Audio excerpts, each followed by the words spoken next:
नमस्कार I am Amresh Kumar Misra. I'm going to put my viewpoint on the development of the slavery in India at the time of British and their occupation of India, and why Indians were defeated in several battles and lost the reigning roles of the Indian state, and what were the causes available in Indian society that time, and the well discussion on the topic that the company which was made of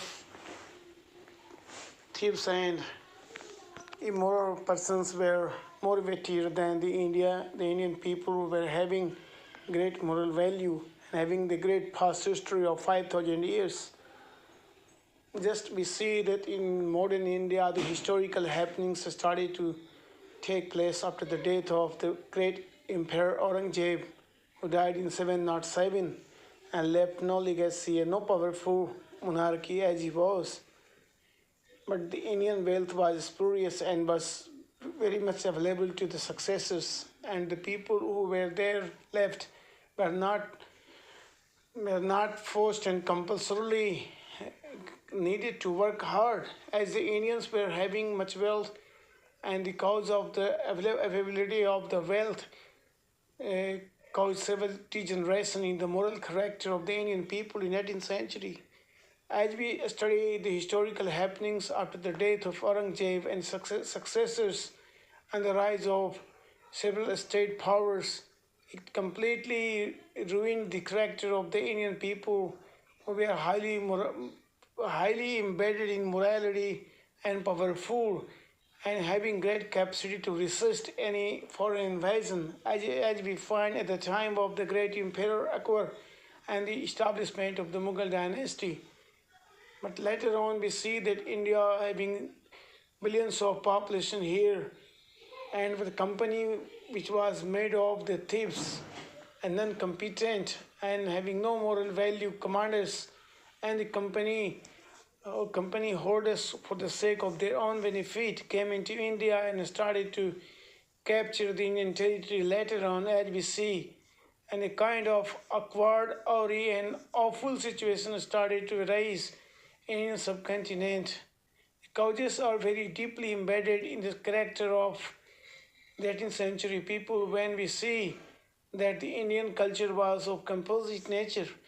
India was composed of the Hindus and very much the population of the Muslims. But even Hindus were diversified and Muslims were also having great diversity. When the supreme commander or the supreme authority of the state was befallen in character, the diversity has played the negative role.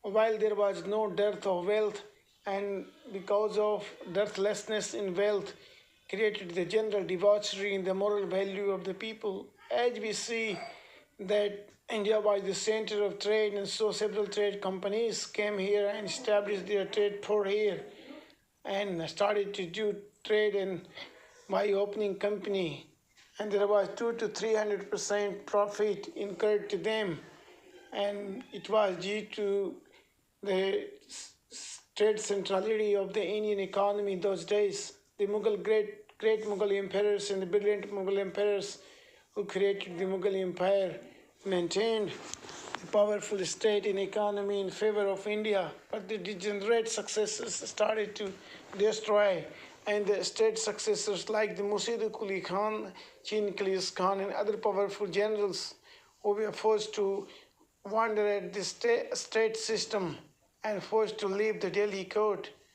Whenever they became alive, they maintained some sovereignty of the Indian people, but later on their successors also entered into a kind of debauchery which set in the Mughal Empire.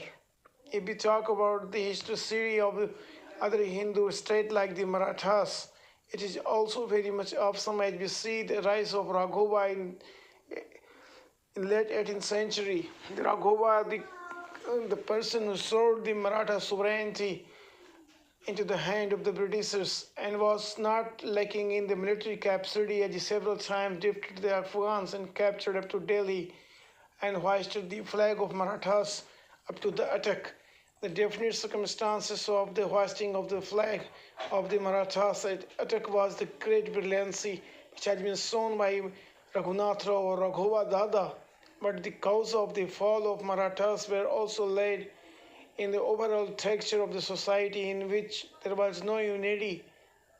But the most amazing factor is the occupation of the whole land in a vast land by the company, a dacoit company which was having no force, and no British military came here to defeat the Indian army by of any state. But the company was made of thief and full of thievish nature, defeated the Indian sultans and Indian nawabs and occupied the Indian territory. It is the main cause of amazement which I am facing these days while doing the research work on this topic. If we see the population wise, India was never less. Even in the whole Western countries were not able to capture so vast a population.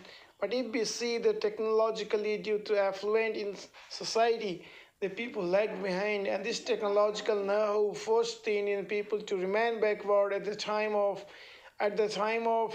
need. And when the warfare and Western military warfare started to come up, the Indian forces having large in number were defeated. But what we see the Britain where Julius Caesar took the campaign was not getting half a kg of tin became so powerful. It was the religious reformation movement in Renaissance which regenerated the Greek and Roman culture in the West and created the national state. And at least the state was so much powerful that they discarded the religious side of papacy in Rome, and they definitely started to go ahead in mercantile economy, and they established their several empires in America, in Southern America, North America, and other parts of the world. If we see their power and wealth they were having those days by technological upper hand, it was very amazing to see their know-how. The standard of life they were living was unamazing in the Orient, as the Occident was facing the Industrial Revolution, while in Orient there was nothing called so much reform. The society was that rotten as it was in medieval time. So by the time the changeability was not taking place in the East, it was very much counterproductive for the people and the independence of the general riffraff. The ruling class, which was having so much affluence at their hand, failed to understand that their sovereignty will be lost in the deep distress of a kind of understandability of the West, while the India was the center of the trade, but certainly the losing the might of the sovereignty can cost dear to the Indian people, and definitely this happened. And the thieves company having a few people taking part in internecine war by recruiting the general Sipais, taking the advantage from the diversity of the Indian culture and Indian society and spread animosity in the society. They took benefit and recruited the Indian Sipais on their own coast and captured state by state. And the forces of the dacoit, which was very less in number, captured the great Indian culture of 6,000 years. The land of the great Rama who prevailed here once, and the land of Chanakya and other great thinkers in the moral affords were captured by the ruffians, and the East India Company was nothing short of the ruffian and a kind of awry, awkward and very obstinate people having no such cultural history in the sense of the Indian culture. So we see definitely the circumstances were very antithetical to the historical fact if we study the modern Indian history, and thus the research work amazed us while seeing that the great Indian society was also defeated by the internecine warfare, and the rotten society of the West was revamped by Renaissance, religious reformation, industrial revolution, and technological revolution.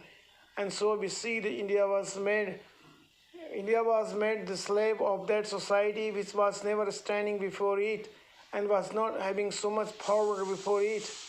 And because of this, we remained for 200 years in slavery, and thus very shameful in this situation. While having great population of the world, we remain dependent on a company, and no force came to battle against us and win the war, but the company having a small group of the ruffians and the gamblers. Definitely, I think that this thesis will go on, the research will go on, and I will find any another point. I will come before you and share my viewpoints. Then, namaskar, good night.